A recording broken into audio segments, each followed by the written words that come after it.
সন্ধ্যার মধ্যে দেশের ৩ অঞ্চলের উপর দিয়ে বজ্র বৃষ্টি সহ ঝড়ো হাওয়া বয়ে যেতে পারে। এসব অঞ্চলে ৬০ কিলোমিটার বেগে ঝড় হতে পারে বলে জানিয়েছে বাংলাদেশ আবহাওয়া অধিদপ্তর।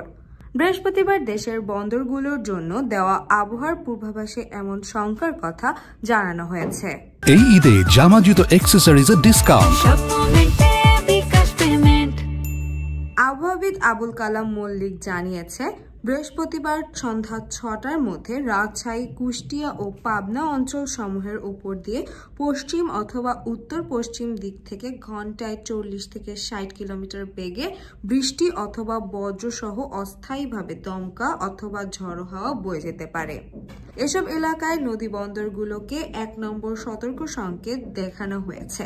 এদিকে আবহাওয়াবিদ লিখেছেন, বৃহস্পতিবার সকাল ৭টার পর থেকে দুপুর ১২টার মধ্যে রাজশাহী বিভাগের সব জেলা এবং খুলনা বিভাগের উত্তর দিকের জেলাগুলো ছাড়াও ময়মনসিংহ বিভাগের জেলাগুলোর উপর দিয়ে বজ্রসহ মাঝারি থেকে ভারী মানের বৃষ্টি অতিক্রম করেছে।